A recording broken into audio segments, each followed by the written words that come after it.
Hello everyone, welcome to my channel. कैसे हैं आप सभी? उम्मीद है आप लोग बढ़िया होंगे, स्वस्थ होंगे और मन लगाकर पढ़ाई तो कर रहे होंगे। और उम्मीद करता हूं आप लोग के सेमेस्टर एग्ज़ाम्स कुछ लोग के बचे होंगे, कुछ लोग के ख़त्म हो गए होंगे। तो आज हम लोग बेटा डिस्कस करेंगे क्लाउड कंप्यूटिंग, है ना। क्लाउड कंप्यूटिंग होता क्या है ना। तो इसको आज हम लोग क्या करेंगे, डिटेल में आपके साथ हम क्या करेंगे, डिस्कस करेंगे कि क्लाउड कंप्यूटिंग होता क्या है, उसमें क्या इंफ्रास्ट्रक्चर यूज़ होता है। ये सारी चीज़ें हम लोग क्या करने वाले हैं, आज के क्लास में डिस्कस करने वाले हैं। तो वीडियो पे बने रहिएगा, वीडियो को एंड तक देखिएगा, तभी आपको चीज़ें समझ में आएंगी, है ना। तो सबसे पहले समझते हैं कि क्लाउड कंप्यूटिंग होता क्या है।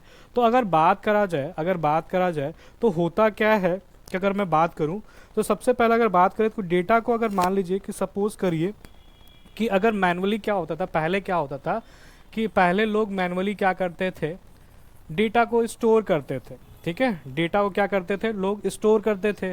अब डेटा को स्टोर करने के लिए हमें क्या चाहिए, हार्ड डिस्क चाहिए, है ना, एसएसडी चाहिए, मेमोरी कार्ड चाहिए, है ना, मेमोरी कार्ड चाहिए, है ना। तो ये सब सारी चीज़ें चाहिए, तभी हम डेटा को क्या कर पाएंगे बच्चों, स्टोर कर पाएंगे। क्या कर पाएंगे, स्टोर कर पाएंगे। अब यहाँ पे बात फंसती है कि अगर मान लीजिए स्मॉल हमारा डेटा रहा, ठीक है, छोटे स्केल पे अगर डेटा रहा, स्मॉल स्केल लेवल पे डेटा रहा, है ना, तब तो हमारा काम हो जाएगा। ठीक है, लेकिन अगर मान लीजिए कि हमारा जो डेटा है वो लार्ज स्केल पे है ना, जैसे मान लीजिए कि बड़ी बड़ी जो बिग टेक कंपनी है ना, चाहे जैसे मान लीजिए अमेज़न है, फ्लिपकार्ट है, ठीक है, ये बड़ी बड़ी जो कंपनियां हैं, टेक जो कंपनीज हैं, जैसे मेटा है, ये सारी जो कंपनियां होती हैं उनके पास क्या है, लार्ज डेटा है, करोड़ों लाखों अरबों डेटा है। तो उनको स्टोर करने के लिए भाई एचडीडी से, है ना, हार्ड डिस्क ड्राइव से तो काम चलेगा नहीं, एसएसडी से तो काम चलेगा नहीं, है कि नहीं है, मेमोरी कार्ड से तो काम चलेगा नहीं। तो वो क्या करते हैं कि वो जो अपना डेटा है वो सर्वर पे स्टोर कराते हैं, यानी क्लाउड। ठीक है, क्लाउड पे अपना डेटा क्या करते हैं, स्टोर कराते हैं। और क्लाउड में जब डेटा को हम लोग स्टोर कराते हैं तो इसमें फैसिलिटी ये मिलती है कि हम लोग अपने जो डेटा है हम इंटरनेट सर्वर पे रख देते हैं, यानी सर्वर पे हमारा डेटा पड़ा होता है और जब चाहे हम इंटरनेट से उसको क्या कर सकते हैं, एक्सेस कर सकते हैं। अब पहला चीज़ इसमें क्या हो गया कि हमारा जो एसडीडी का कॉस्ट है वो भाई बच गया, हमारा ना के बराबर है। एसडीडी का जो खर्चा है वो ना के बराबर है, मेमोरी कार्ड का जो खर्चा है वो ना के बराबर है। अब इन सब को अगर मान लीजिए मैं खरीदता, अगर मैं लार्ज स्केल डेटा मेरे पास है, अगर मैं इस एसडीडी को खरीदता, कितना खरीदता भाई, पैसे तो लगेंगे ही लगेंगे, है ना। एसडीडी की बात करा जाए तो इसमें भी पैसे लगते हैं भाई खरीदने में। और प्लस इसमें आता है बेटा मैनेजमेंट की बात, है ना, यानी आईटी सेल को फिर बुलाना पड़ेगा मैनेज करने के लिए, है ना। तो मैनेजमेंट भी यहाँ पे इंपॉर्टेंट हो जाता है, तो उसके भी आपके कॉस्ट लगेंगे। तो इस सब को पूरे चीज़ को अवॉइड करने के लिए, पूरे चीज़ को अवॉइड करने के लिए जो बड़ी बड़ी टेक जाइंट कंपनी है, ठीक है, चाहे गूगल है, अमेजन है, फ्लिपकार्ट है, ठीक है, मिंत्रा है, ये सब बड़ी बड़ी जो कंपनी है, मेटा है ना, एप्पल है, तो वो अपना जो डेटा होता है वो क्लाउड पे रखता है, यानी क्लाउड के सर्वर पे रखता है। और जो बड़ी वो करती हैं, जो टेक कंपनी अपने इसमें डेटा रखती हैं। अब बात आती है कि जो क्लाउड कंप्यूटिंग है ना, जो क्लाउड जो सर्वर है ना, जो क्लाउड आपका सर्वर है, वो कुछ कंपनियां क्या करती हैं, ऑफर करती हैं, उनका डेटा क्लाउड स्टोर पे रखती हैं। ठीक है, जैसे कुछ कंपनियां, जैसे AWS है, AWS किसका है, अमेजन का है, ये ऑफर करता है ना। ये बड़ी बड़ी जो कंपनीज का डेटा होता है वो सर्वर पे स्टोर करके रखता है, क्लाउड पे स्टोर करके रखता है, और जो भी मेंटेनेंस कॉस्ट है जो कंपनी इसको खरीदती है वो वहाँ पे करती है। ठीक है, तो AWS, फिर माइक्रोसॉफ्ट का अज्योर है ना, फिर गूगल अपना एक क्लाउड सर्विस प्रोवाइड करता है, जैसे गूगल क्लाउड है ना। तो ये कुछ जो कंपनी है, ठीक है, जो पॉपुलर कंपनी है, ये क्लाउड सर्विस क्या करते हैं, प्रोवाइड करते हैं बड़ी बड़ी कंपनी को। क्लियर है इतना चीज़ें, क्या इतना चीज़ें क्लियर है आपको? चलिए, तो ये रहा इंट्रोडक्शन बच्चों। अब यहाँ पे देखिए, अगर मैं इसकी डेफिनेशन की बात करता हूँ, किसकी बात करता हूँ, डेफिनेशन की बात करता हूँ, तो यहाँ पे ध्यान दीजिए। अगर बेसिक कॉन्सेप्ट की बात करूँ तो cloud computing is a technology model where computing services are developed through the internet based network, यानी कि आपके इंटरनेट से आप वहाँ पे कनेक्ट होने चाहिए, इंटरनेट आपकी जो कनेक्टिविटी है वो अच्छी होनी चाहिए, तभी आप क्लाउड में जो अगर आपका जो डेटा स्टोर है वो उसको जब चाहे क्या कर सकते हैं, एक्सेस कर सकते हैं। क्लियर? तो वही बोल रहा है allowing user to access digital resource without owing और मेंटेनिंग फिजिकल इंफ्रास्ट्रक्चर, है कि नहीं है। यहाँ पे आपका एसडीडी का कॉस्ट नहीं देना पड़ रहा है, एसएसडी का कॉस्ट नहीं देना पड़ रहा है, आपका जो भी मेंटेनेंस है, आईटी जो मेंटेनेंस है उसका खर्च वहाँ पे आपका बच जा रहा है। तो वो चीज़ यहाँ बता रहा है। अब यहाँ पे देखिए सर्विस डिलीवरी मॉडल है, ठीक है, वो हो सकता है। रिसोर्स अवेलेबिलिटी की बात करा जाए, ऑपरेशनल फ्लेक्सिबिलिटी है, तो ये सारी चीज़ें हमें फ्लेक्सिबिलिटी मिलती हैं। फिर फर्दर बात करते हैं, कोर कैरेक्टरिस्टिक्स की बात करते हैं। तो इसका अगर फंडामेंटल फीचर्स की बात करें दोस्तों बच्चों, तो पहला क्या है, ऑन डिमांड एक्सेस, यानी जब चाहे इसको हम क्या कर सकते हैं, एक्सेस कर सकते हैं, और जब चाहे इसको हम क्या कर सकते हैं, बंद भी करवा सकते हैं, ठीक है। तो resource can be used whenever needed, जब हमें ज़रूरत पड़ती है तो हम इस क्लाउड सर्विस को लेंगे, और जब हमें ज़रूरत नहीं पड़ती है तो हम इसे क्या कर सकते हैं, बंद भी करवा सकते हैं, ठीक है। तो ये चीज़ वही बोल रहा है, ऑन डिमांड एक्सेस, जब आपकी ज़रूरत है तो आप वहाँ पे एक्सेस करिए, जब आपकी ज़रूरत नहीं है तो आप वहाँ पे उसको वो कर सकते हैं, ठीक है। उसके बाद स्केलेबिलिटी की बात करते हैं, तो कैपेसिटी कैन इंक्रीज और डिक्रीज इजिली, बिल्कुल सही बात है, स्केलेबिलिटी आपकी बढ़ जाएगी, ठीक है। तो वही बोल रहा है।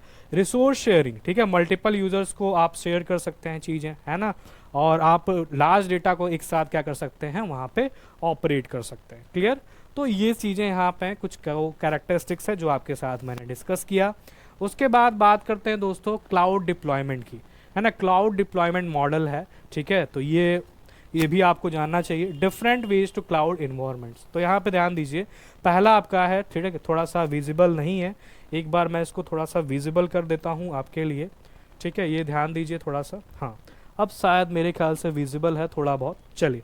तो यहाँ पे देखिए ध्यान दीजिए, अगर मैं टाइप्स ऑफ क्लाउड डिप्लॉयमेंट की बात करा जाए तो पहला आपका आता है पब्लिक क्लाउड, पहला आता है आपका क्या, पब्लिक क्लाउड। अब पब्लिक क्लाउड में क्या होता है, शेयर इन्वायरमेंट होता है, एक्सेसिबल वाया इंटरनेट, बिल्कुल बात सही है, ठीक है। इंटरनेट से ही हम डेटा को क्या कर सकते हैं, जब चाहे एक्सेस कर सकते हैं, ठीक है, जब चाहे उसे उसमें मॉडिफिकेशन कर सकते हैं, ठीक है। प्राइवेट जो क्लाउड होता है दोस्तों, उसमें क्या होता है, एक डेडिकेटेड सिंगल ऑर्गेनाइजेशन के लिए होता है, ठीक है। जैसे मेटा है तो मेटा के लिए वहाँ पे प्राइवेट क्लाउड होगा, ठीक है, वो डेडिकेटेड उस कंपनी के लिए है। गूगल की बात करें तो डेडिकेटेड कंपनी के लिए है, ठीक है। मोर कंट्रोल एंड सिक्योरिटी, तो यहाँ पे सिक्योरिटी भी यहाँ मिल जाती है, भाई ये पब्लिक क्लाउड है तो वहाँ पे सिक्योरिटी कंसर्न आता है, और यहाँ पे सिक्योरिटी कंसर्न नहीं आएगा प्राइवेट क्लाउड के अंदर। चलिए फर्दर बात करते हैं, देन उसके बाद ये हो गया। उसके बाद बात करते हैं क्लाउड सर्विस मॉडल, तो कितने तरह के होते हैं। तो पहला आपका जो होता है लेवल बेस्ड, अगर मैं क्लाउड सर्विस की बात करूं तो इसमें पहला आता है क्या, इंफ्रास्ट्रक्चर एज ए सर्विस, जिसको शॉर्ट में IaaS कहते हैं। इसमें क्या होता है दोस्तों, एक वर्चुअल मशीन इन्वायरमेंट बन जाता है, स्टोरेज एंड नेटवर्किंग पे क्या करता है, काम करता है। चलिए, तो ये चीज़ होना चाहिए आपको यहाँ पे। तो मेन चीज़ यहाँ बताना चाहता हूँ मैं कि जैसे आपको कंप्यूटर नेटवर्किंग की नॉलेज होनी चाहिए, है ना, कंप्यूटर नेटवर्किंग की आपको नॉलेज होनी चाहिए, प्लस आपको OS का नॉलेज होना चाहिए, प्लस आपको डेटाबेस का नॉलेज होना चाहिए, ठीक है। तो ये कुछ आपके कोर सब्जेक्ट्स हैं, इनमें आपका नॉलेज है तो आपके लिए क्लाउड कंप्यूटिंग को सीखना बेटर ऑप्शन माना जाएगा, ठीक है। उसके बाद पास की बात करते हैं, प्लेटफॉर्म एज ए सर्विस, जैसे गूगल है, ठीक है, वो सर्विस कई सारी सर्विसेज प्रोवाइड करता है। तो development environment, application deployment tools, है ना, तो ये यहाँ पे देख सकते हैं। उसके बाद सॉफ्टवेयर एज ए सर्विस, कई सारी कंपनी क्या करती हैं, सॉफ्टवेयर प्रोवाइड करती हैं, ठीक है, सॉफ्टवेयर बना के देती हैं, सर्विसेज प्रोवाइड करती हैं, है ना। रेडी टू यूज एप्लीकेशन, ये ध्यान दीजिए, एक्सेसिबल थ्रू द ब्राउजर। तो ये यहाँ पे क्लाउड सर्विस कुछ मॉडल्स आपके साथ मैंने क्या किया, डिस्कस किया। चलिए देन फर्दर बात करते हैं कि हाउ क्लाउड कंप्यूटिंग वर्क्स। आपके दिमाग में आता होगा कि क्लाउड जो कंप्यूटिंग है वो वर्क कैसे करता है। तो अगर बात करा जाए, यहाँ पे ध्यान देने की जरूरत है, तो क्या कह रहा है, remote processing data processing take place inside remote data centres manage cloud service system. Internet access user connect the cloud service through the internet connection using computer tablets. अब देखिए, तो हमारा जो क्लाउड कंप्यूटिंग है वर्क कैसे करता है, तो हमने अभी बताया कि हमारा पूरा जो डेटा होगा, जो लार्ज पूरा डेटा होगा, तो ये कोई भी स्केल पे कर सकते हैं, जैसे स्मॉल स्केल का बिजनेस है तो वो भी इसको कर सकते हैं, मिड स्केल लेवल पे आपका अगर बिजनेस है तो भी आप इसको यूज़ कर सकते हैं, आपका लार्ज स्केल लेवल पे बिजनेस है तो आप तो एक्सेस इसको यूज़ तो कर ही सकते हैं, ठीक है। अब यहाँ पे देखिए क्लाउड कंप्यूटिंग वर्क कैसे करता है। तो यहाँ पे पहला चीज़ यहाँ पे देखिए, user send a request via internet, यानी जो यूज़र होगा, हम और आप, ठीक है, एज अ यूज़र हो गए, तो आप इंटरनेट से क्या करेंगे, रिक्वेस्ट भेजेंगे। अब ये रिक्वेस्ट होके राउटेड होके कहाँ जाएगा, डेटा सेंटर, क्लाउड के डेटा सेंटर में जाएगा। अब वहाँ से वर्चुअली रिसोर्स प्रोसेस रिक्वेस्ट हो जाएगा और फिर आपको output as a delivery back, यानी एज अ डिलीवरी जो चीज़ आप चाहिए, जो एक्सपेक्ट आप कर रहे थे, वो चीज़ें आपको वहाँ पे मिल जाएगी। तो याद रखिएगा कि हमारा जो क्लाउड कंप्यूटिंग है वो वर्क कैसे करता है। अगर सिस्टम वर्कफ्लो की बात करा जाए तो जो यूज़र है वो सेंड रिक्वेस्ट सेंड करता है, ठीक है, थ्रू इंटरनेट। उसके बाद आपका जो रिक्वेस्ट है वो कहाँ जाता है, क्लाउड डेटा सेंटर पे। उसके बाद वर्चुअल रिसोर्स जो होते हैं उसको प्रोसेस करते हैं आपके रिक्वेस्ट को, और उसके बाद हैंड ओवर एज आउटपुट आपको वहाँ पे देखे जाता है। क्लियर है, जो डेटा है आप जो एक्सेस करना चाहते हो वो आपको डेटा वहाँ पे मिल जाता है। चलिए, तो ये चीज़ आपको याद रखना है। चलिए देन फर्दर बात करते हैं बेनिफिट्स ऑफ क्लाउड कंप्यूटिंग। क्या बेनिफिट्स है, क्यों यूज़ कर रहे हैं क्लाउड कंप्यूटिंग को।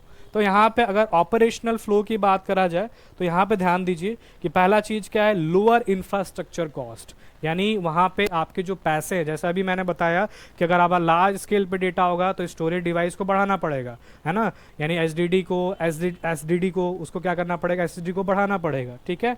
फास्ट डिप्लॉयमेंट टाइम, ठीक है, तो ये भी ध्यान देना है, ठीक है, आपका डिप्लॉयमेंट बहुत अच्छा होगा, हाई अवेलेबिलिटी होगा, ठीक है, इसका मेंटेनेंस जो भी कॉस्ट है वो लोग ऑपरेट करेंगे, इजी कोलैबोरेशन हो सकता है, एक्सेस फ्रॉम मल्टीपल डिवाइसेस। तो ये कुछ यहाँ पे एडवांटेज देखने को मिलते हैं, बेनिफिट्स देखने को मिलते हैं क्लाउड कंप्यूटिंग के अंदर। आगे देन फर्दर बात करते हैं, आपका क्या है, चैलेंजेस एंड कंसिडरिंग, ठीक है, कंसिडरेशन। तो अगर बात करा जाए तो वाई यूज क्लाउड कंप्यूटिंग, ठीक है, चैलेंजेस क्या क्या हैं, ठीक है। तो पहला क्या है, डेटा सिक्योरिटी एंड प्राइवेसी। बिल्कुल सही बात है, आपका डेटा वहाँ पे मान लीजिए क्लाउड पे रखा हुआ है, तो वहाँ पे अगर मान लीजिए आपका पब्लिक क्लाउड है, ठीक है, पब्लिक क्लाउड पे डेटा है, तो वहाँ पे सबसे पहली चीज़ क्या आती है, वहाँ पे डेटा सिक्योरिटी। हो सकता है डेटा आपका ब्रीच हो सकता है, ठीक है, प्राइवेसी कंसर्न आता है। Dependence on the internet connection, आपका इंटरनेट कनेक्टिविटी अगर ठीक रहेगी तभी आप डेटा को अच्छे तरीके से, फास्टेस्ट तरीके से क्या कर सकेंगे, एक्सेस कर सकेंगे, ठीक। तो ये चीज़ यहाँ पे आती है। लिमिटेड सिस्टम कस्टमाइजेशन, है ना, तो ये चीज़ यहाँ पे देखने को मिलता है। रेगुलेटरी एंड कंप्लाइंसेस इशू, तो ये कुछ यहाँ पे डिसएडवांटेज देखने को मिलते हैं। देखो, कोई चीज़ अगर मान लीजिए टेक की बात करा जाए, ठीक है, चाहे हर किसी की चीज़ की बात करा जाए, कुछ एडवांटेज है उस चीज़ के, प्रोडक्ट्स के, या कुछ वहाँ पे डिसएडवांटेज भी देखने को मिलते हैं। ऐसा नहीं है कि वहाँ पे एडवांटेज ही तुम्हें देखने को मिलेगा, ठीक है। तो ये चीज़ आप हमेशा देखते हो, ठीक है। तो टेक चीज़ में याद रखना है आपको कि वहाँ पे कहीं ना कहीं आपको एडवांटेज अगर मिल रहा है तो वहाँ पे आपका डिसएडवांटेज भी देखने को मिलता है। तो ये कुछ डिसएडवांटेज है क्लाउड कंप्यूटिंग के साथ, ठीक है। चलिए, तो आपका इंटरनेट कनेक्टिविटी अच्छी होनी चाहिए, जैसा कि अभी मैंने बताया, है ना। देन फर्दर बात करते हैं, ठीक है, ये मैंने डिस्कस कर दिया है। कॉमन यूज़ केसेस की बात करते हैं, प्रैक्टिकल एप्लीकेशंस की बात करते हैं। तो where cloud computing is used, कहाँ क्लाउड कंप्यूटिंग हम यूज़ करते हैं। तो यहाँ पे ध्यान दीजिए कि आप लिखा ऑनलाइन डेटा स्टोरेज बैकअप, ठीक है, वहाँ पे यूज़ करते हैं। अगर डेटा स्टोरेज है, ठीक है, आप बैकअप करना चाहते हैं डेटा को, वहाँ पे यूज़ कर सकते हैं। वेब एप्लीकेशन होस्टिंग में आप यूज़ कर सकते हैं, ठीक। टीम कोलेब्रेशन प्लेटफॉर्म में आप यूज़ कर सकते हैं। डेटा एनालिसिस में भी आप इसका यूज़ कर सकते हैं, एंड प्रोसेसिंग में यूज़ कर सकते हैं। बिल्कुल, डेटा के लिए स्टोर करना, डेटा को रिट्रीव करना, डेटा को एक्सेस करना, ये सारी चीज़ें। एजुकेशनल रिसोर्स सिस्टम में भी इसका यूज़ होता है, ठीक है। तो ये कॉमन यूज़ केसेस हैं, प्रैक्टिकल एप्लीकेशन है जहाँ पे क्लाउड कंप्यूटिंग यूज़ देखने को मिलता है। चलिए, उसके बाद देन फर्दर बात करते हैं कॉन्क्लूजन, ठीक है, ओवरव्यू की बात करा जाए तो अभी तक मैंने आपको क्लाउड कंप्यूटिंग को डिटेल में समझाया कि क्लाउड कंप्यूटिंग होता क्या है, किस लिए यूज़ करते हैं, इसका एडवांटेज क्या है, इसका डिसएडवांटेज क्या है, ये सारी चीज़ें मैं बताया आपको। तो कंक्लूजन की बात करते हैं, तो cloud computing provide flexible, scalable, efficient access computing resources, right. It play key role modern digital system support innovation across the many field. अब इसके आने से क्या हुआ, ठीक है, इसको आने से यहाँ पे क्या हुआ, ठीक है, इसको आने से यहाँ पे क्या हुआ, अगर मैं बात करूँ, ठीक है, अगर मैं बात करूँ, ठीक है, अगर मैं बात करूँ इसके आने से क्या हुआ, यहाँ पे इसके आने से यहाँ पे क्या हुआ कि ओवरव्यू की बात करूँ तो यहाँ पे क्या हुआ, क्लाउड कंप्यूटिंग सबसे पहले चीज़ यहाँ पे क्या है कि हमारा जो डेटा है, लार्ज डेटा है, वो क्या है, वहाँ पे एक्सेस हो पा रहा है, जब चाहे हम उसको एक्सेस कर सकते हैं, जब चाहे उसको स्टोर कर सकते हैं, है ना। तो ये कुछ फंक्शनैलिटी हमें देता है यहाँ पे। तो ये चीज़ें आई होप आपको चीज़ें समझ में आई होंगी, उम्मीद करता हूँ मैं ऐसा। तो कैसा लगा जो है क्लाउड कंप्यूटिंग का जो वीडियो है, ठीक है। तो ज़रूर आप फीडबैक पे बताइएगा कि जो लेक्चर है, जो सेशन है, पसंद आया, ठीक है। तो एक बार पसंद आया तो वीडियो को लाइक कर दीजिएगा, अगर नए हैं तो चैनल को सब्सक्राइब कर दीजिएगा, और भी आप इसे शेयर कर सकते हैं, और टेक स्टूडेंट के साथ या टेक फ्रेंड्स के साथ आप इसे क्या कर सकते हैं, शेयर कर सकते हैं। तो उम्मीद है वीडियो पसंद आया होगा। वीडियो पे बने रहने के लिए काफ़ी धन्यवाद आपको, ठीक है। अगर वीडियो अच्छा लगा तो लाइक कर दीजिएगा, चैनल को नए हैं तो सब्सक्राइब कर दीजिएगा, और एक बार अपने दोस्तों को शेयर कर दीजिए। उन दोस्तों को शेयर करिएगा जो टेक फील्ड में करियर बनाना चाहते हैं, जो टेक टर्म्स को सीखना चाहते हैं। क्लियर? तो तब तक के लिए थैंक यू सो मच, और ऐसे ही हम क्या करेंगे, वीडियो लेके आते रहेंगे, ठीक है। वीडियो जो है टेक से रिलेटेड जितनी भी वीडियोस हैं, जितने भी कोर टॉपिक्स हैं, उसको हम वीडियो मैं रोज़ क्या करता रहा हूँ, रोज़ तो नहीं, मतलब उसको मैं वीडियो लेता ही आऊँगा, ठीक है। तो तब तक के लिए थैंक यू सो मच, चले, ठीक है।